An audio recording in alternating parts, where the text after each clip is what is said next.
শাকিব খান ও অপু বিশ্বাসের ছেলে আব্রাম খান জয়, যার মিষ্টি চেহারা এবং মায়াবী চাহনিতে আটকে যায় মানুষের হৃদয়।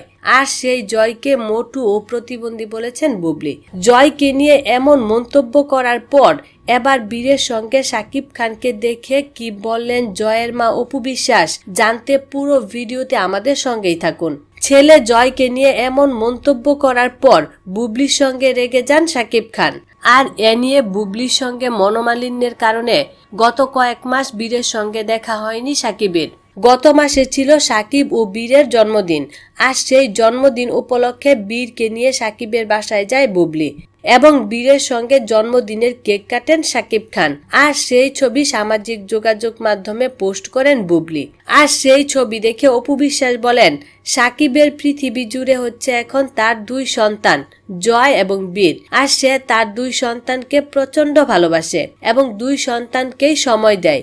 এত ব্যস্ততার মধ্যেও সে জয় এবং বীরকে সময় দিয়ে থাকে। শাকিবের এখন যে পরিবর্তনটা এসেছে সেটা তার দুই সন্তানের জন্য, আর সেজন্য আমি তার দুই সন্তানকে স্যালুট দেই। বীরের প্রশংসা করে অপু বিশ্বাস বলেন, জয় আমার সন্তান, বীরও অবশ্যই আমার সন্তান, কেন আমার আলাদা, আমি ওকে অনেক পছন্দ করি, অনেক অনেক অনেক, এবং আজকে ওকে আমি মন থেকে অনেক বেশি দোয়া করি। ওকে আমি দেখেছি, বাট খুব কিউট, মাশাআল্লাহ, খুব সুন্দর। এবং তো দর্শক, জয়কে প্রতিবন্ধী বলার পর বীরকে নিয়ে অপু বিশ্বাসের এত সুন্দর মন্তব্যকে আপনি কিভাবে দেখছেন জানাতে পারেন কমেন্টের মাধ্যমে। বিনোদন জগতের খবরাখবর পেতে আমাদের পাশে থাকার জন্য আপনাকে আন্তরিক ধন্যবাদ।